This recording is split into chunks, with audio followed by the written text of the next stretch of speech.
Hello, everybody. Welcome to the Startup Impact Summit 2020 Tech for Good Roadshow. And I am Cynthia. I'm your moderator for today. And we're here to showcase some really amazing young SDG entrepreneurs from the Youth Co-Lab, an initiative co-led by UNDP and City Foundation to economically empower young founders in Asia Pacific. And much thanks to WHub for hosting this summit with Invest Hong Kong. We're able to showcase impactful startups from all over the region. We hope this creates an encouraging environment for young entrepreneurs in these founders, for them to highlight their achievements, provide inspirations to entrepreneurs globally. As this is currently a very challenging global economic environment. And many of the founders here have experienced firsthand the financial and health struggles. And I know many of us have also loved ones impacted too. So we're delighted to have our lovely panel of investors and experts to join us. This is going to make it a very engaging experience. So they will provide feedbacks and they will also provide questions so that all of us can learn from. So may I please invite each of our panelists to briefly introduce themselves. So starting from Sylvia, Nesh, Diane, and then also Joe. Okay, hello everyone. My name is Sylvia. I'm very honored to be here today as the judge with all these lovely friends virtually. It's my first time to be a judge for a startup event on a webinar, so I'm very excited. My background has always been finance.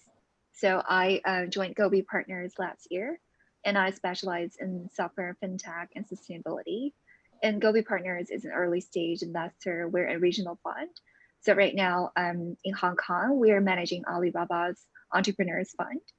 And prior to Gobi, I worked in London for another early stage investor investment fund called Paladin Capital. And again, greatly honored to be here. Thank you so much, Sylvia. And next up, Nesh. Hi guys, it's great to meet you guys and thank you for the work that you guys are doing. It's super important in our society to build new companies doing cool stuff. I'm Nesh. I'm one of the entrepreneurs in residence and venture partner at Accelerating Asia. So I get to spend my time delving deep into product and growth. And the previous companies I founded have been across fintech, gaming, as well as food supply chains. So I like to keep busy with all sorts of weird and wonderful things and get into the technical details. And really looking forward to seeing how you guys define impact and what you guys are doing. Brilliant. Thank you so much, Nesh, for joining us today. And next up, Diane. Hi, everyone. So happy to be here. So happy to have all of you here. So I'm actually the CEO of WHub, which is one of the main organizer of Startup Impact Summit. So really on behalf of the entire team, we are very glad to hear you out and learn from you and give you as much feedback as we can. In terms of my background, I'm actually an IT engineer. I specialize in sustainable development and then worked in different types of companies, including NGO, social business, consulting, and also founded my own company a few years ago. And I'm very much interested to hear what you have created and how we can help you out. Amazing. Thank you so much, Diane. And next up, we have Joe. So hello, everyone. See you guys again. Very grateful to have you all shining today. Good luck very soon. For the background, I'm Joe. I'm actually with the same team with Diane. We are WHub and as well as AngelHub. In terms of what we mostly do at AngelHub, we help startups to fundraise. We give them support. Again, good luck today, and we'll be grateful to share more opinion on your pitching as well. Thank you. Amazing. Thank you so much, Joe, and the panel of experts for joining us to provide our teams with some of your expertise. So today we have 10 social enterprises from 9 countries, and they're all at different stages in their journey, and they have similar ways in terms of making a world a better place by digital platforms as well as software solutions. We actually have 2 days. So the previous day, we also have some IoT components as well. So a little bit about the pitch today. So each team will have 3 minutes to pitch, and I will gracefully interrupt you when the time is up, tell you there's 5 seconds left. Please finish your last sentence, and then we will have the floors to the judges for 2 minutes Q&A.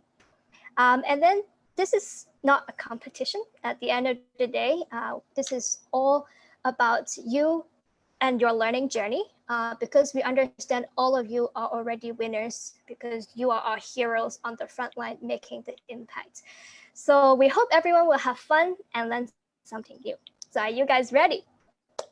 Without further ado, let us introduce our first startup, Paula from Pur.Di.Ya.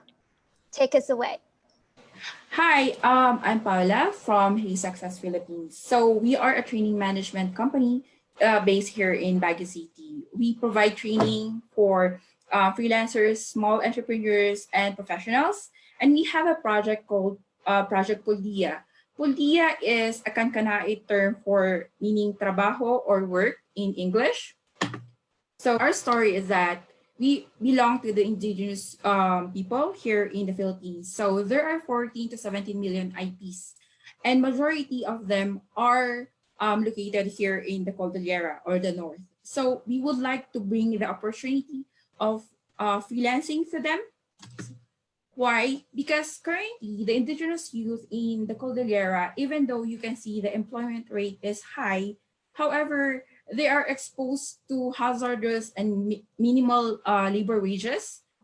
One impact of the COVID-19 in businesses here in the Cordillera during a survey that they conducted is that almost majority of them is either temporarily or permanently closed or struggling.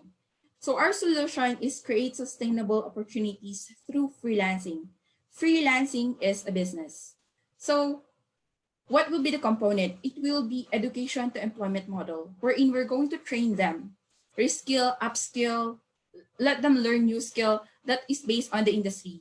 And then we're going to have an assessment, wherein we will match them with potential jobs according to the skill set. So our services and offers are based on different stages. So we do provide training. We also do coaching and mentoring and recruitment outsourcing so that we could able to provide an impact to these people that we are working with. So our market plan is that we have different models. We have B2C, B2B models wherein we will work with local and foreign SMSEs looking for freelancers that can work with them. This period of time, a lot of businesses are struggling and we freelancers can help them. Then our current achievement as to the state, we have 4 successful match with freelancers and clients from different services, bookkeeping to administration. We were able to coach 3 individuals that they would like to transition to become a virtual assistant as a freelancer. What will be our timeline? Currently, we are preparing launching the program. So I believe that we need to establish the bottom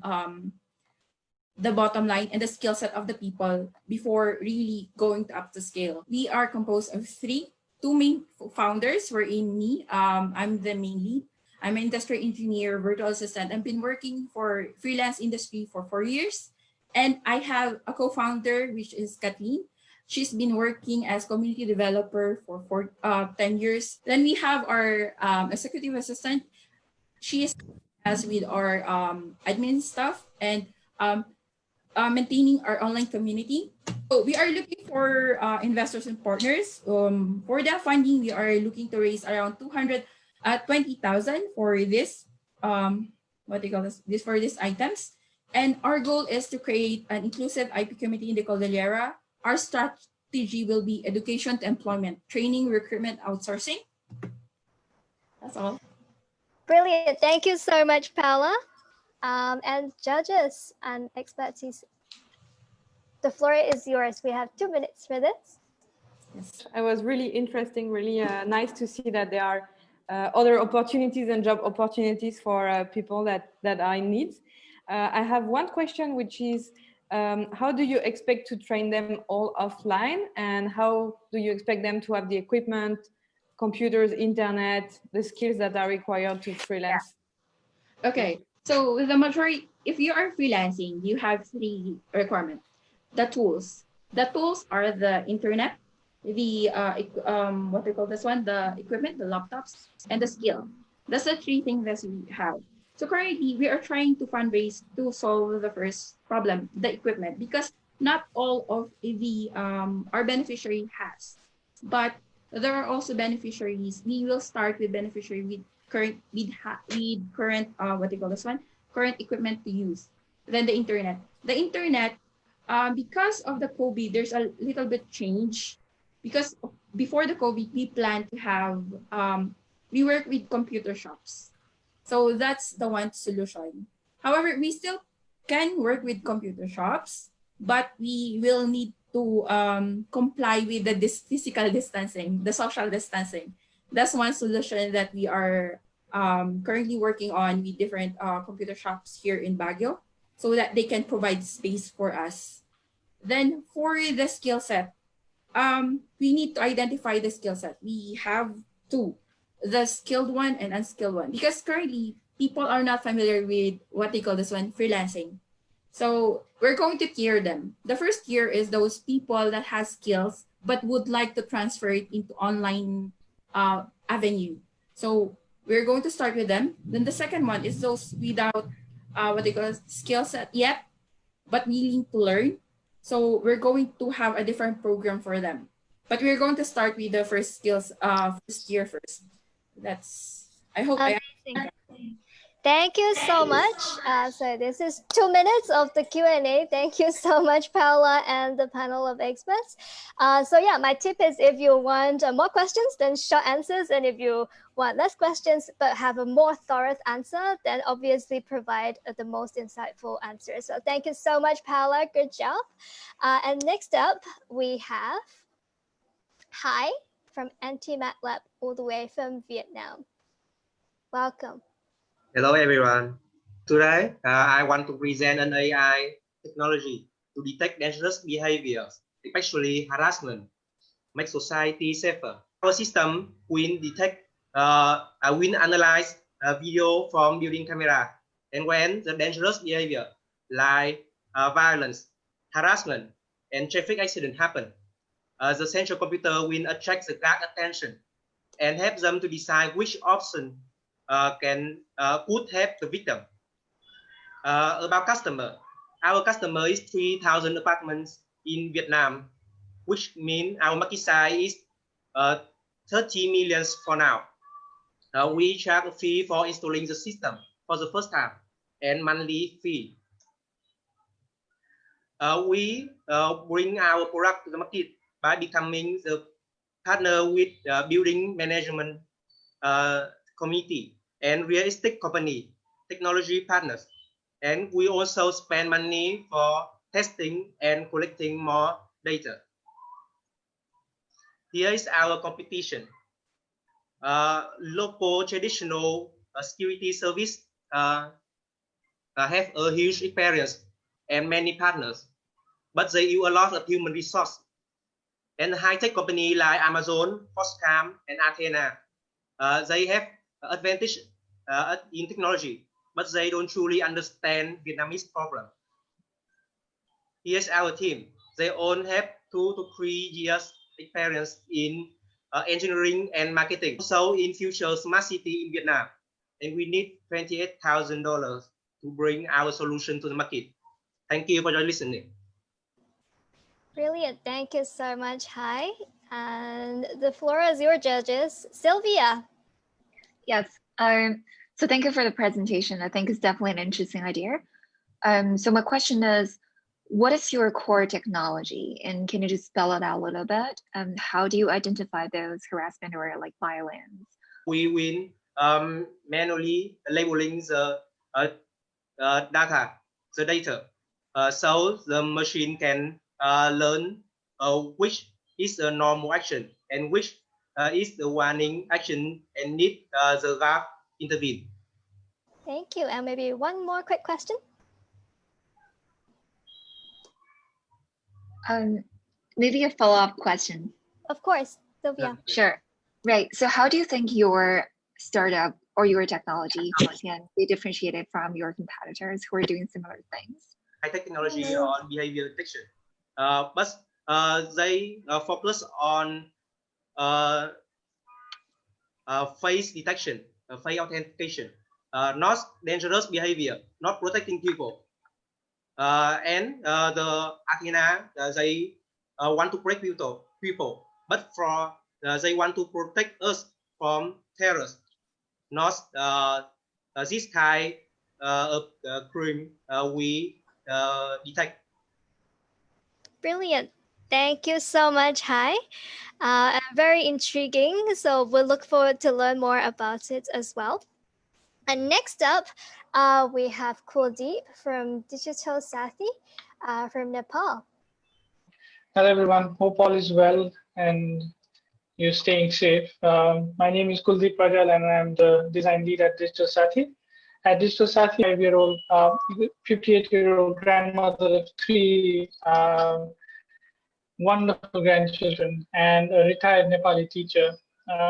She has recently purchased a new smartphone and uses Facebook and watches suggested videos on YouTube. On the other hand, students like Abhinav, who is 12 years old, grade 8, who spends all his free time nowadays on his mother's phone and plays Fortnite, has an Instagram account without the knowledge of his parents. And despite this tremendous generation gap, we see the similar problems for both of these user groups. The late adopters like Radha, who do not even know basic functionalities of their personal devices. And both Radha and Abhinav face huge challenges in terms of data and privacy concerns, security vulnerabilities, and exposure to fake news and misinformation on the web. This digital divide is also more prominent among women and results in inequality and exploitation in the digital sphere. There is also a tremendous opportunity cost for the overall society and the economy if late adopters are skipped from this digital revolution. Thus, we've designed our solution for this, Digital Saathi. The focus of Digital Saathi, Digital Friend, is to impart digital literacy among women who are of late adopters of technology. After a partnership arrangement with local school and community mothers group, we then pair each school student with a participating mother and make them Digital Saathi, a digital friend of each other. The pair, Digital Saathis, then go through weekly classes where the student teaches the mother how to use their phone, from how to send a text message to even how to use maps and navigate properly. Also, both the mothers and the students are taught how to use the internet safely and securely, from how to set up a stronger password to even how to identify fake news on the internet. The impact of this program we see is very real and tangible. Digital Saathi is the first intergenerational learning program in Nepal. The curriculum is designed on the Nordic Digital Competency Framework. The program allows personalized learning based on each unique device. And more importantly, because of its weekly fees of less than $1 per class, it has a very low cost of entry for most users. The implementation is led by our partner Theo High School, which has more than 100 teachers with them. We aim to reach return on investment within 2 years with a recurring revenue model, allowing the program to reach sustainability very quickly. We have a very dynamic team with expertise in design thinking, curriculum design, and management with multiple decades of experience in working with the education sector in Nepal. In terms of impact, for students like Abhinav, we see that they are using the internet in a safer and more privacy-focused way and are avoiding cyber crimes and bullying. And finally, for people like Radha, who, full disclosure here, is also my mother and was a Digital Saathi participant, is now able to take full advantage of her smartphone and finally take control of her digital identity. Thank you. Very awesome. Thank you so much, Kuldeep, for fast forwarding the very last part for all of us to catch everything in the presentation. Sorry for being a bit fast. No worries, that was great. So the judges, the floor is yours. Nesh, maybe? Yeah, very cool. I find that very transcendent products tend to create a habit or a recency and frequency with their user base. So can you talk me through some of the strategies that you're implementing in-app and also off-app to create that recency and that return use? Yeah, what we are trying to do is we're working on multiple digital competency levels. So our physical classrooms that we do as after-school programs go up to level number 3, and through our digital platform that we're designing, we teach additional digital skills level for up to digital competency level 4 and digital competency level 5. So you have multiple levels of engagement based on your need and requirements.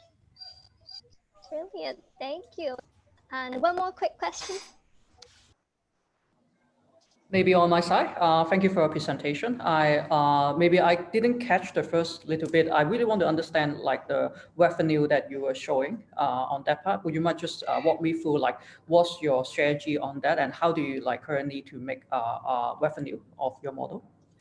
Yeah, so the so the digital Saathi offline class is 16 module class, and we take online. We take a charge for each class attendee for $1 each. So one attendee for 16 modules pays about $16. And from that model, we have also multiple teachers that we work with. The partner with our Trio High School has about 100 teachers, of which we're taking about 14 teachers who can go into other schools and teach them. And just to quick follow up, are you planning to more onto like the B2B side or B2C side? Yes, so there are more, we're looking at direct partnership with schools so that we can take this model as an after school class so that students also learn digital literacy, whereas the people in the community also learn digital literacy. Thank you. Very awesome. Thank you so much, Kuldeep. And next up, we have Bondhu from Bangladesh. Welcome. Mind is a black box folded with magic and mystery, and it was very difficult for us to explain it to everyone. With that spirit, we started our journey back in 2016 to run a platform for mental health care and well-being services. The name of our organization is Moner Bondhu. In English, we are Friends of Your Mind. It was founded by my very dear friend Tohida Shiropa with her very touchy personal story and 13 years of experience. We have a very big team. We have managerial team of 10 people and also the expert team with more than 100 counselors, psychiatrists, and 1,500 volunteers. Our mission is very simple. Professional counseling, accessible, affordable, and convenient. And we are dedicatedly working to achieve the sustainable development goal, which calls for action to provide promotion and awareness for mental health and well-being service. So we have a very dynamic team, as we mentioned. This is our managerial team, where we have local and international experts from 2 to 21 years of experience working in this mental health care sector. So what is the problem? The problem is mental health care is commonly very misunderstood and stigmatized in Bangladesh. And you know what? Our greatest challenge is to make people talk, understand, open up, share, and seek solution for their own mental illness. That is why we are really working very hard. And our unique selling point is we connect them with experts. Our response is very quick. We always highly try to maintain the confidentiality and ethical code of conduct. So what we do, we are a profit-making organization, and we already achieved the self-sustainability of our organization last year. We have mental health care services in one site, and the other site, we have a series of awareness building programs. We have Facebook Live, series of workshops, webinars, group sessions, national campaigns, radio, television programs using both digital and traditional media. So during 4 years of our adventure, we work with the ICT division of ICT Ministry. We work with UNDP, Yotco Lab, USAID, BRAC, EMK Center, BGMA, providing service to the garments factory workers and their mental health care, PAM International, PAM Netherlands, and others. Moner Bondhu won the championship in Call for Nation platform powered by ICT Ministry of Bangladesh just this month. And we are also one of the winning startups of Youth Collab initiated by UNDP and City Foundation in Dhaka 2019. So what are we doing during the COVID situation? From March 2020, Moner Bondhu is implementing a series of initiatives to provide free counselings and psychosocial services to online to fight COVID-19 powered by UNDP. For last 3 months, only 3 months, we provided free counseling to 2,000 clients from 20 districts, both rural and urban cities of Bangladesh. So now, what kind of revenue model we have? So Moner Bondhu earns its revenue mainly from counseling, workshop and training, research projects, partnerships, radio and television programs, and we publish a lot of books and other publications. So now, what is our future plan look like? We have already an app and we are designing and redesigning using a lot of information and techniques powered by a lot of organizations. And recently government also agreed to support us to develop and make this an amazing one.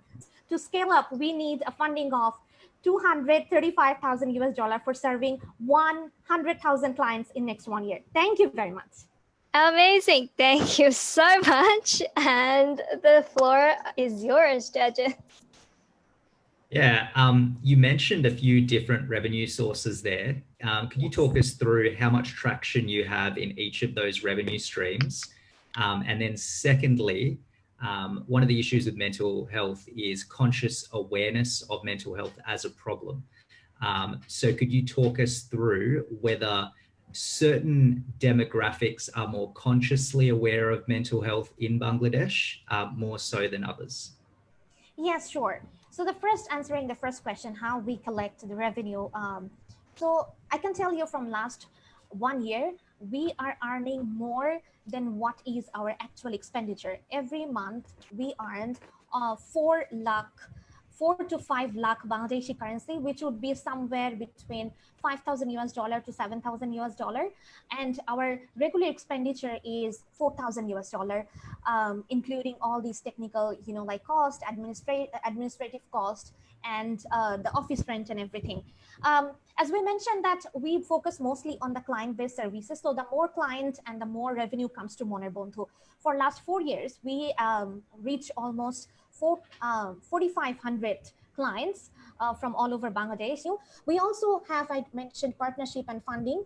We work with different big organizations. We have workshops, training programs. We also host a lot of group sessions. And we mentioned that we are working with BGMA right now to provide group sessions and mental well-being to the factory owners. And from there, we also receive a very big portion of funding. We have research projects and we have television and radio shows. We have exclusive one radio show which comes bi-weekly under Moner Bondhu production, and one weekly television show to one of these national television comes every week. So that also brings a lot of revenue to our Moner Bondhu fund. Thank you so much. Great.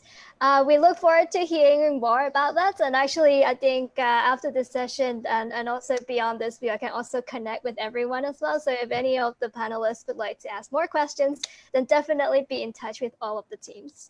So next up, thank you so much. And next up, we have all the way from Pakistan, Flair of MASHAL. Hi, Lara. Hi.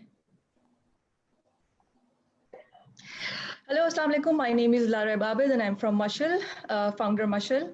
One day, my friend called me and she said that she doesn't want to have the third kid. She didn't look for the Google because she said the information is so scattered. She couldn't find the telehealth services because she said that there's not even a single platform providing that. And then she couldn't go to the hospital because of the stigma attached to the gynae centers before marriage and after marriage, just after 2 babies. So I was just wondering, and I looked around that Pakistan at that time 6th and now 5th most populous country in the world with a prominent youth slot. However, its sexual and reproductive health and rights are often ignored. Despite the easily available services of SRH, still people do not approach those services because the myths attached, and second, the lack of awareness. So I just thought and made a mobile application, bridge the gap, giving access to planning, considering it's a simple model. I added contraceptive methods for both men and women because people do not talk about the men contraceptive methods in our country. I added the geo tags, which was a new feature. You just click to the map, click to the address, and it will take you directly to the applications or the addresses of the clinics. I added telehealth services, all the options which are available for free. So all these services were free, which I added.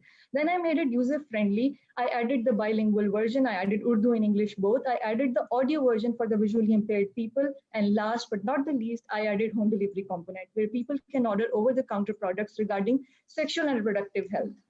So let's see how it looks like in mobile. This is how in the desktop, and this is how it looks on the tab.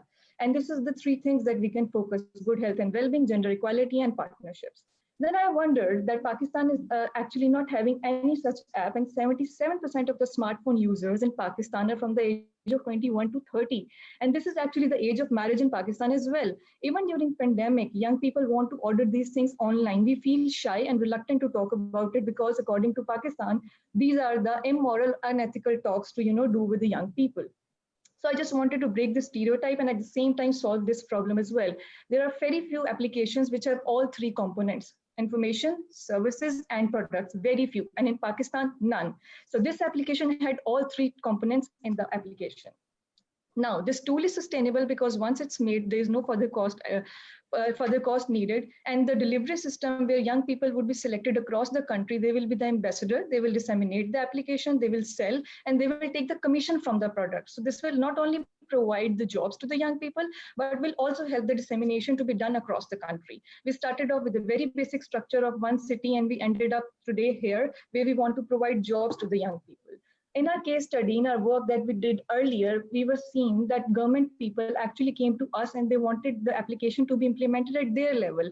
Before development, we reached like 3 lakh plus people in our country, and we told them that this application is about to be made. And at that time, the response, the inbox was amazing. We were, just after launch, we were called for so many conferences, talks, invites representing this government. They said to sell the application to them because certainly we didn't want to do that. So we spent most of the small grants that we received. We did receive small grants on the development because we wanted that prototype to be very fine. And then these were the partners who helped us financially and technically, including the government departments, which are Punjab Population Innovation Fund and Population Welfare Department. We got the genuine idea for Bill and Melinda Gates Institute, and we were able to create a prototype with all three components. And now we are all set to go for the dissemination and making people there for the delivery component. Our team has the software engineer, the director communication, and director program. So even we lack funding, we had that time that we can work on the project and scale it up from 1 city to 300 cities of Pakistan and let people talk about something that they think is unethical, which is very important even today's world where people are dying, but they do not talk about sexual and reproductive health and rights just because they think it's something very bad to talk about. We just not want to break this stigma, but also promote this application because we think this is an innovative idea and we just want to take it forward across the country and then to the Asia as well. Thank you. Brilliant. Thank you so much, my dear. You talk at an incredible speed. So you managed to pack a lot of information in there. Judges, please share any of your expertise questions. It was very interesting and even more interesting to see how you broke it down and how you try to have an impact on every single step along your journey. I think one question is, how do you plan to scale this in other countries? And do you see specific countries that have the same need as much as it's needed in Pakistan? Yeah, so first of all, as I said that I want to scale in Pakistan and scale it up with the ambassadors. I already had contacts with some Asian partners with whom I was previously working as well. And I discussed with them and I was like pretty shocked that the stigma around sexual and reproductive health and rights was quite dissimilar. And even if not, the services and the products, there is not like, you would not see a lot of applications with all three components like service, products, and information. All these three things are usually not available, especially if I talk about the geo tags, which is just like you see the clinic, you click it and it will take you directly to the clinic. So there are a lot of people over here who couldn't even understand English if there are some applications. So I made it in Urdu as well. So I talked to the people and they were like, yes, this is something that people can relate, they can work. And when their work is involved, there would be more dissemination in the application. So this this is very easy because it has that component of earning point as well. And then instead of adding Urdu, they will have their own local languages in their city. Instead of my clinics, they will have their own clinics. So the model would be the same, and the information would be according to the country and society. But yes, the service charge is pretty the same like across Asia. Awesome. And one more quick question from Sylvia. I saw she has her hands raised. Yes.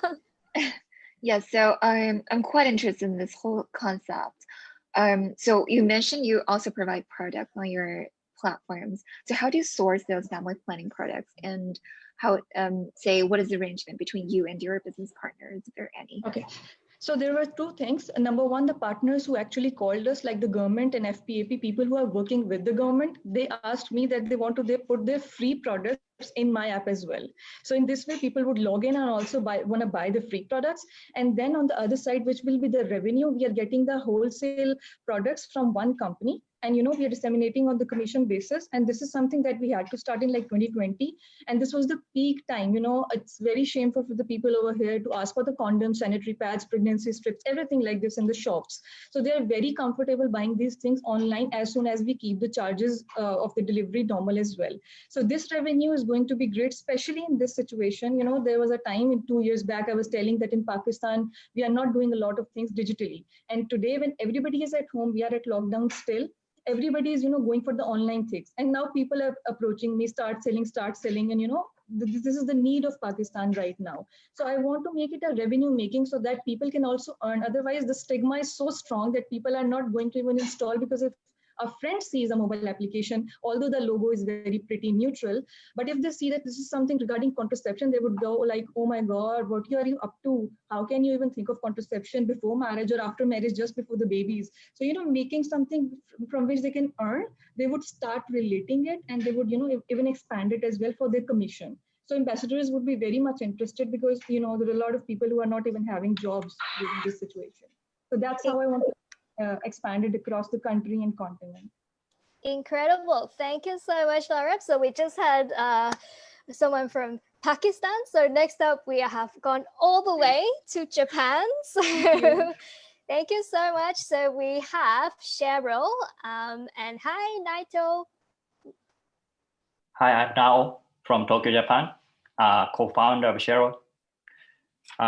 You may know in 2040, 40% of people will be level 1 in Japan, and half the population in Tokyo will be considered single household due to aging and decreased amount of marriage and increasing divorce rate. I used to level 1, and I was paying $700 per month for just a place. I came back to sleep, a place where I had a dinner like a one. I wanted to change my life and I need inspiration. So I tried to find a roommate who would inspire me. But there is no easy and secure way to find a roommate in Japan. I Googled how to find a roommate. But like most people stopped there because Japanese roommate finders are years behind, have no background check, no profile picture, and are extremely lame. I realized there is no easy, secure, and cool platform to find roommates in Japan. So we created ShareRo in order to offer a one-stop platform for finding like-minded roommates in an easy and a secure way. So through hundreds of interviews, we found there are two types of users. The first one is a user is simply looking for a roommate, and after pairing, they move into the same accommodation. The second one is a user looking for a roommate who has already space. So ShareRo helps people to find like-minded roommate in much smoother way. But how exactly we help? So our algorithm connects the user to ideal roommate with criteria including budget, moving date, and location. Plus, we offer additional criteria such as personality, lifestyle, and even interests like sports and music. We also allow people to find a roommate in a more secure way by creating a trust score from updated documents and verified bank account. We ShareRo believe that sharing a room is sharing a life. Some people meet someone, that's how things happen. Similarly, ShareRo happened with a single encounter between me and my roommate. I found a value in living with a person who I never would have come across without room sharing. So share team, I work as an entrepreneur in the residence for GaiX. GaiX is specialized in sharing the economy in Japan. Nanami, our CFO, worked as a business consultant in Abim, one of the best consulting firms in Japan. Makoto is a software engineer and a computer science specialist, work for Denso and research in the self-driving cars. Yeah, that's it. Yeah, life is better together sometimes for well-being and society. Thank you so much, Naoto. Great to see you making more friends for people in Japan. Any questions and feedbacks from the judges? Thank you for the presentation. Can I just learn a little bit more again, just going back to like, how do you, I understand that this is the AI algorithm doing like the hobbies and stuff, but what are the matching rate and how do you really see that they really work well together? Is there any matrix on that as well? Yeah, Please, will you share?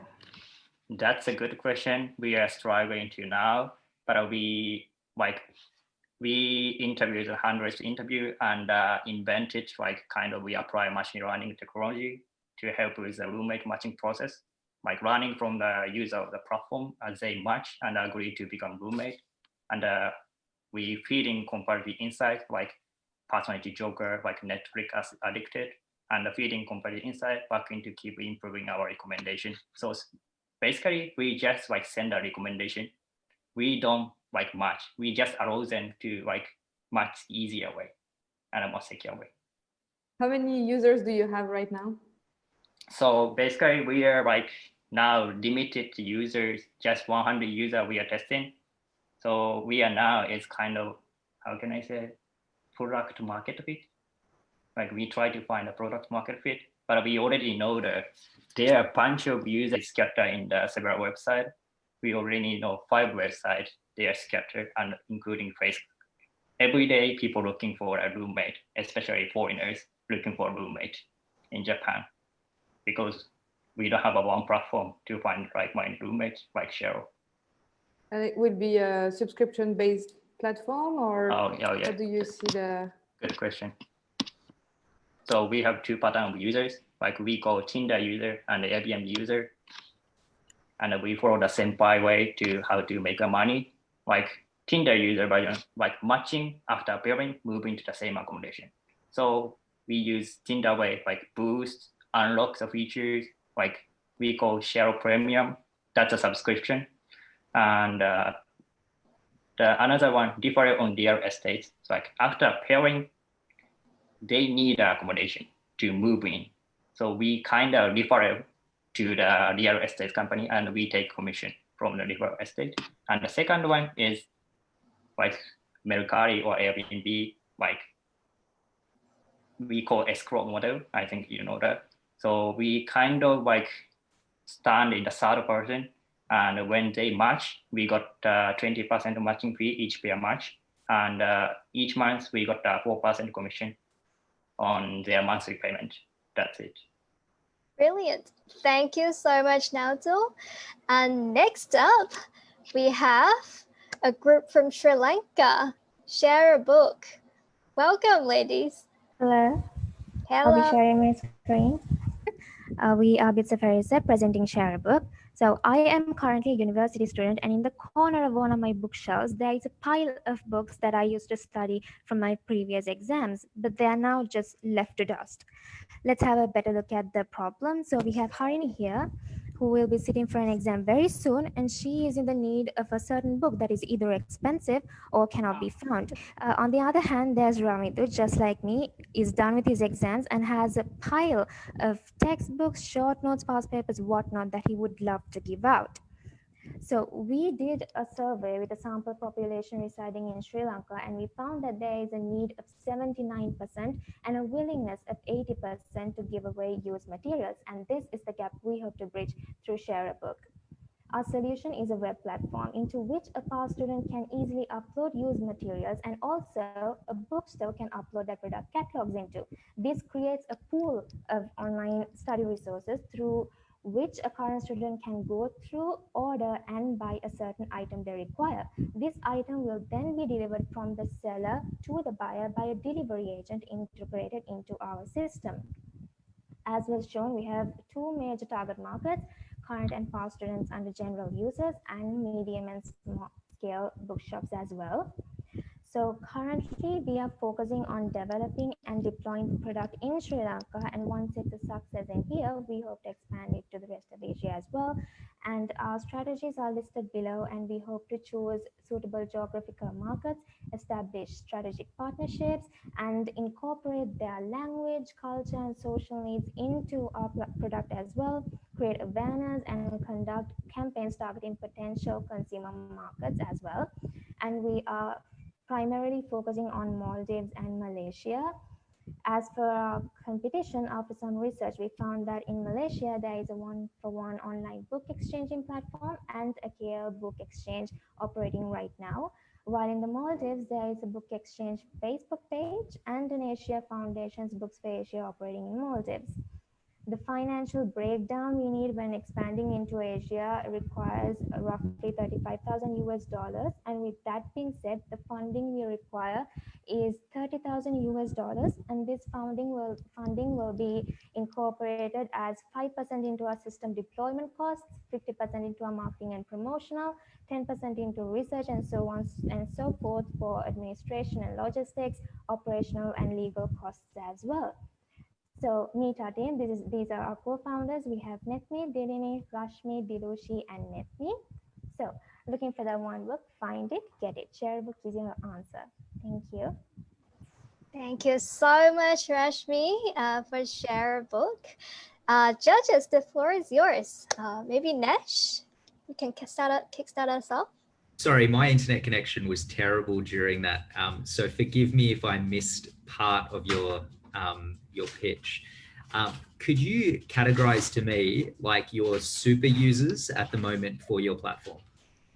So we have not deployed the product in Sri Lanka yet, sir, but our users, we have two major target markets, which are general users, and we have current and past students under general users. We also have another market, which are bookstores, who can also upload their product catalogs into our system so that the users can go through and buy an item they require. Brilliant.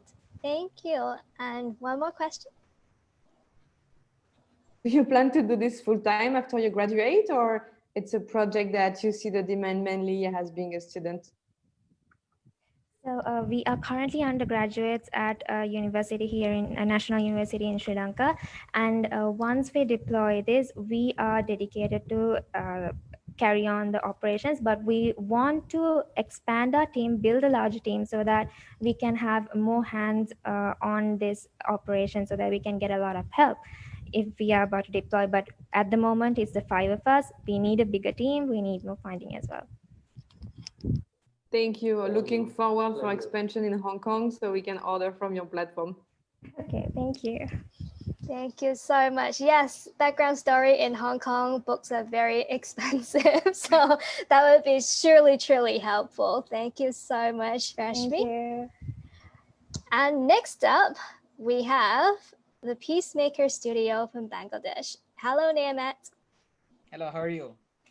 Very awesome. Thank you so much for joining us.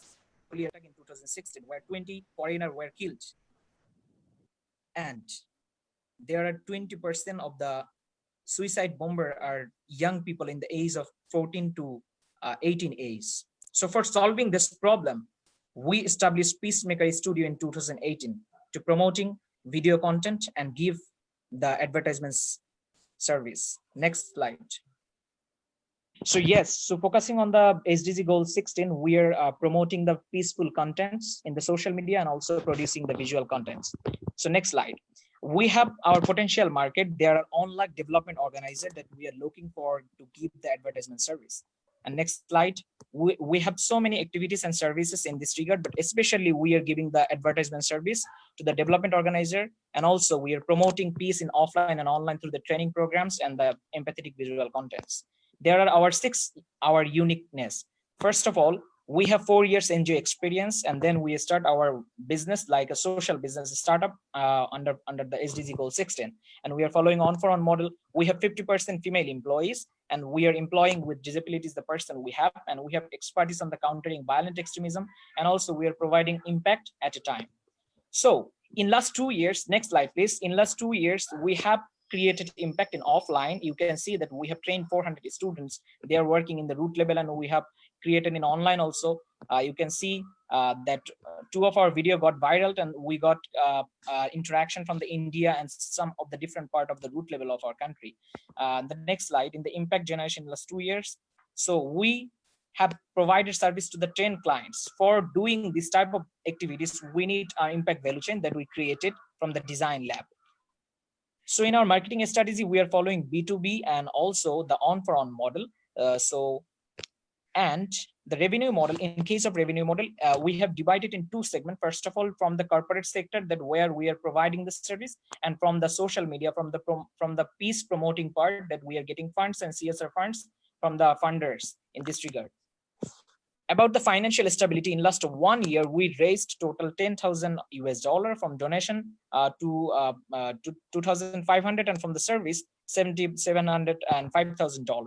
So our urgent ask for this year is 20,000 investment for reaching our goal to provide service in the 20 potential customer to establish a equipment and with a well-equipped visual firm, and also to provide service in 22 conflict-affected districts in Bangladesh, Chattogram, and also the Bhola district. So in Bangladesh, there are so many competitors who are our competitor in the concept of making the advertisement service. But we are only in Bangladesh who are providing service and also make impact at a time.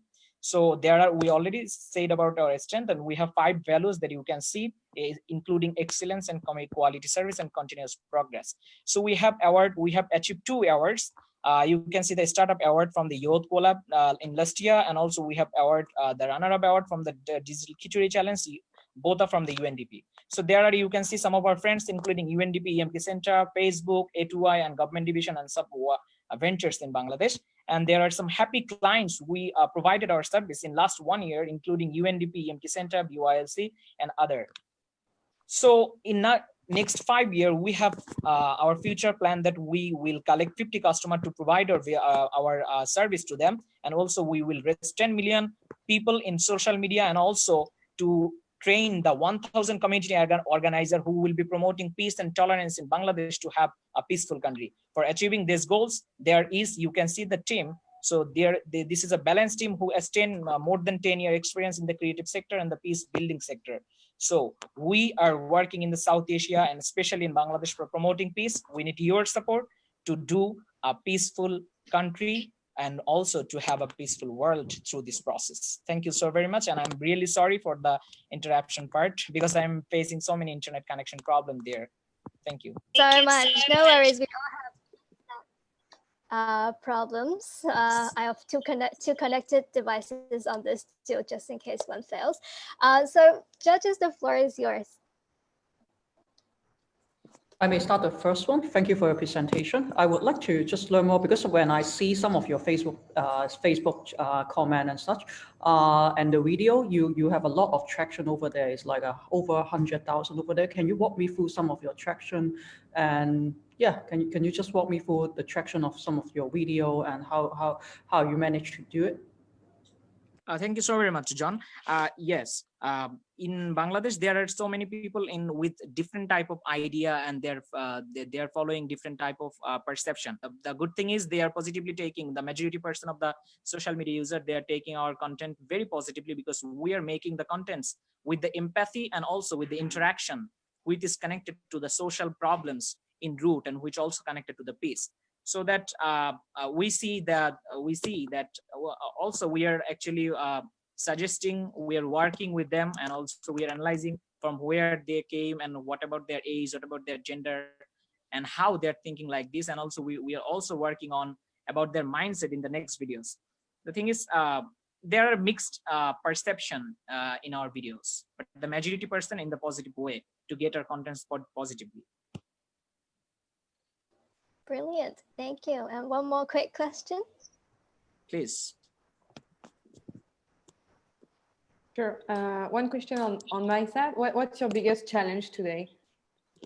Thank you so very much for asking this question. Yes, in Bangladesh, when we are started to work on the piece, some of the fanatic religious practitioners from the different religious background, they are saying that we are doing something is not acceptable in this society, in this community. Second part is as we are growing, so as a startup company, we are getting support, that we are getting clients from different from our friends, from our advisors, but we also need to get more clients to provide our advertisement service. Thank you so much. I'm sure it is a big challenge, big opportunity, and also it is a very noble thing that you're doing in Bangladesh. So next up, we have Hira. Thank you, judges and Cynthia. Thank you so much, Niamat. So next up, we have Hera from Shop 141 from Indonesia.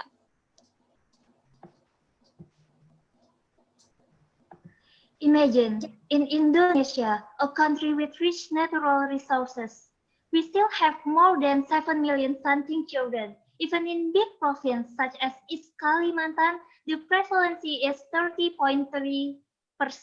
It's beyond the WHO standard, and if we do nothing, the stunting children will have brain like this. It's not only bad for the future of children, but also it's bad for our human capital and economic growth. It's really a systemic problem with systemic causes and impact, as you can see here, and mostly it's because of poverty, which could create another poverty.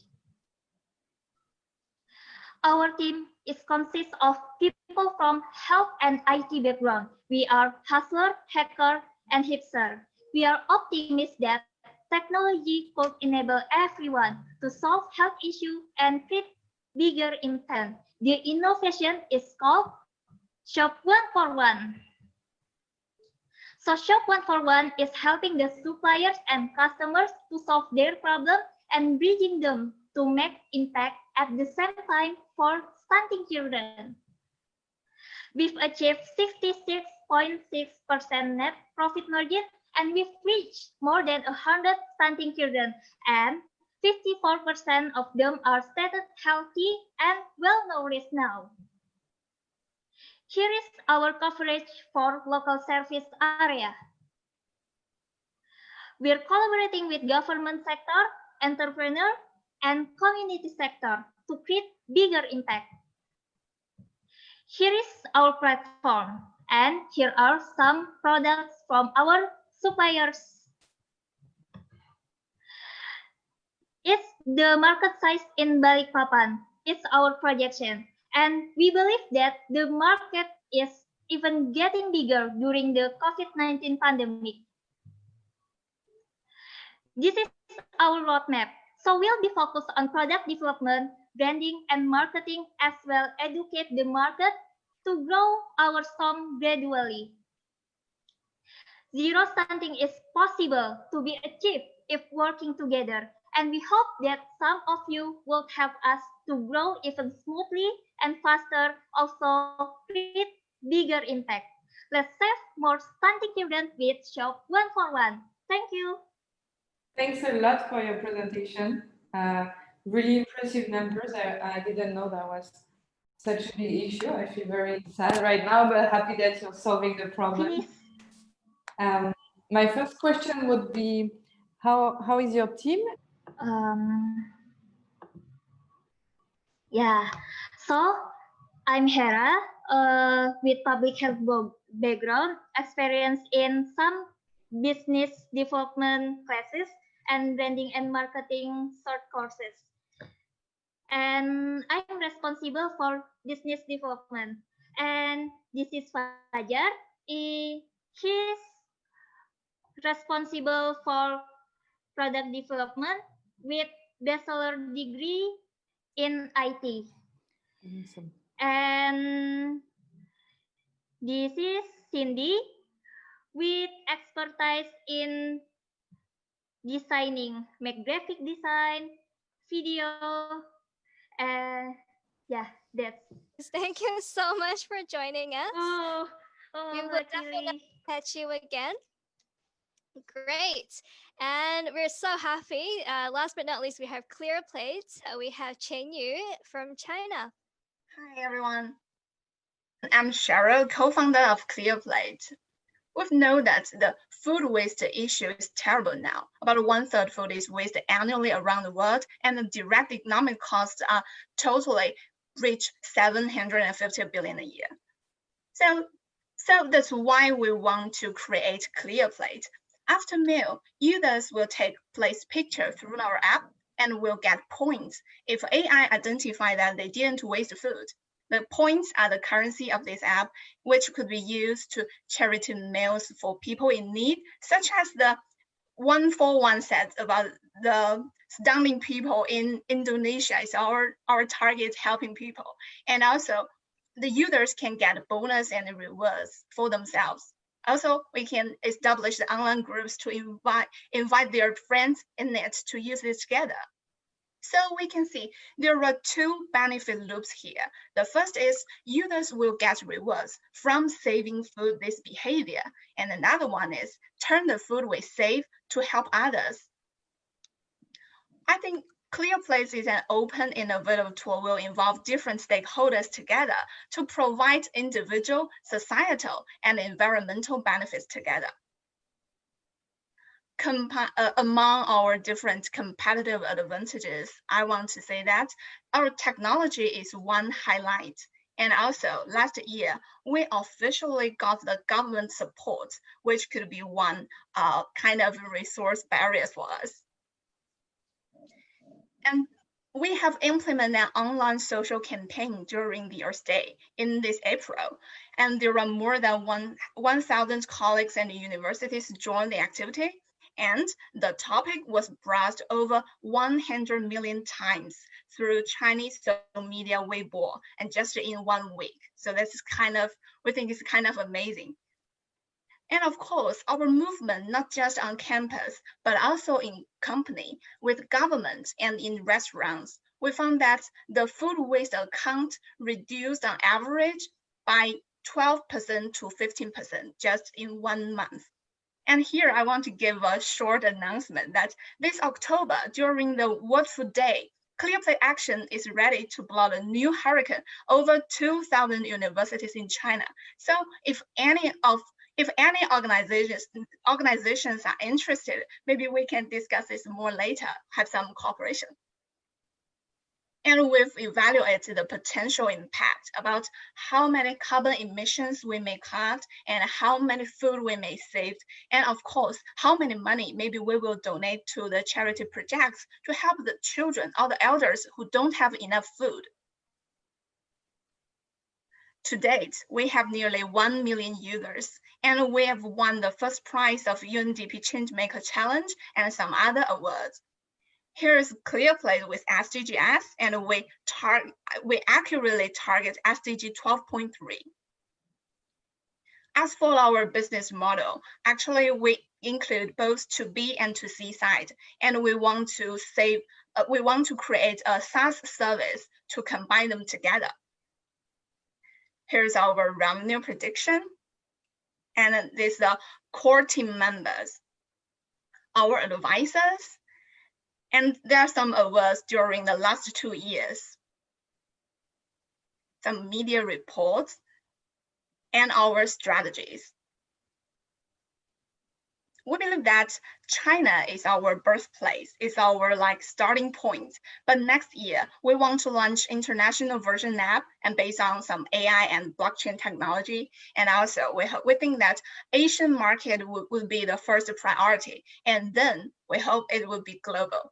So as for our long-term vision, we hope to create a leading global online ecosystem where all the minor behaviors can be rewarded. And now we have received 2 rounds of impact investment. Also, we are looking for another round investment. We guess maybe we'll achieve it next year. At last, we want to say that we really hope to create a zero food waste and a zero hunger world. We believe that we gathered and we will win. Thank you. Thanks a lot, Cheryl. First question, how do you avoid people that would clear their plate or throw the waste and then take a picture? Actually, so many people will have this questions when they know our project. To be honest, we think the first way is that we need to keep training our AI model to let it identify more and more accurate. This is the first part that we will save it, solve it by technology skills. And the other part is, to be honest, this is kind of no 100% to avoid that behavior. But for us, we think that our mission, and we hope to change people's behaviors. So first of all, great initiative.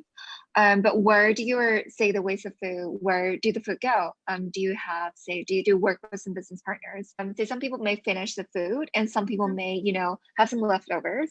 In case they have some leftovers, have you thought about how do you process those leftovers? Actually, is that now our AI will identify just two answers. First one is you finished, and another one is you didn't. If you didn't finish it, they will say that, oh, please try it again later. Or for example, it will notify that you haven't finished. Please finish it and then try it again. So this doesn't have this two mod. Yeah. Okay. Thank you. Maybe a question more sharing from you, Cheryl, to the other social entrepreneurs that are here is what are your tips for founders that want to raise money when they have a purpose of having the company disappearing because they have solved the problem? What would be your tips for them to convince investors to raise funds? Actually, I think that the mission is very important because that's, for example, actually, I think the difference between a charity project and a social enterprise, the most difference is that do you find an accurate problem and do you find a more accurate way to solve it, especially with that you can develop it and you can to raise a team to do it more like sustainability. So I think that maybe for the founder or the co-founders, they will have to find that if this project is a business project. For example, now ClearPlate have tried different showcases in different sectors, in government, in restaurants, on campus and in companies, that we tried the different types and we found that, okay, it works. So that we will think about it to enlarge our scale, widen our app, maybe not just in Chinese market, but into the Asian market, and especially to the global market. So I think that try it and tax it and modify it and then relaunch it. This is quite different. Yeah, maybe that's the two points that I can see that for the other young entrepreneurs. Thank you. Wow, this has been a really incredible journey across Asia Pacific of learning different young entrepreneurs working on different SDG solutions, and through various exciting journeys up and down, even with the technology that we have today. We have had a very exciting view of what's going on. So I think in closing, it would be great to invite the experts to share a bit about the encouragements and also feedbacks in general, just to encourage our teams to keep going within that very difficult time. So starting with Sylvia, Nesh, Diane, and Joe again. Okay. So first of all, I really appreciate the great presentations and the stories shared by the 10 entrepreneurs. Some are really intriguing, some are like really inspiring stories or business ideas. Maybe just one commonalities from my observation, like shared among a lot of the presenters. I feel like maybe an agenda, like a short agenda, I understand there's the time pressure, but maybe it's more helpful to say set out an agenda and to just walk the investors through your presentation to make it more easy to follow. I feel like that will be really helpful. And the second is really to tell your story put yourself in the shoes of an investor, to really elaborate on your revenue model or your business model, like how you make your business sustainable. As much as it's a great business idea, it's a great initiative, it's a great impact kind of thing, try to think like investor and really maybe preempt the questions. So that would be, helpful. So that's my 2 cents. Thank you so much, Sylvia, for your insights and also being with us and sharing your questions today. And next up, Nesh. Yeah, this was a great example of how Zoom's market capitalization is not an indicator of technology robustness. Oh, sorry. Oh, sorry. I just want to reiterate Sylvia's point there. When you are telling a story to investors, there is 2 things that are hypercritical here. You are creating a narrative arc that through every point is indicating growth. And that can come in the way of growth of the market that you are tackling. It can be growth in your team. It can be growth and maturation of your product. But there must be a narrative arc. And it must be headed in a direction as opposed to meandering or multiple data points that don't string together. Because as human beings, we biologically connect with narrative and we biologically connect with scarcity, and growth drives scarcity, and growth also drives the decision to invest and to buy into your story. Thank you so much, Nesh. There's so much to learn. And also thank you so much again for your expertise. We do have a Springboard program that we would love to catch your expertise on sharing that with more of our entrepreneurs too. And next up, we have Diane. Yes, thank you, Cynthia. Thanks, everybody. I think I love the passion. I mean, we all love the passion that you express to walk us through your presentation and your mission. I was going to share the same feedback as Sylvia. One main point is don't be shy about your numbers. It's better to show numbers and explain the reasons of the why of those numbers than not to show any numbers at all, because it's always going to be the first question that come up. And if you're not prepared, and usually if you haven't put them on your slide, it means you're not prepared to talk about them. It means that it can be something that can be tricky for you. Really impressed by the impact. It's really important to show your impact, the numbers, the SDGs that you are solving. It gives lots of credibility.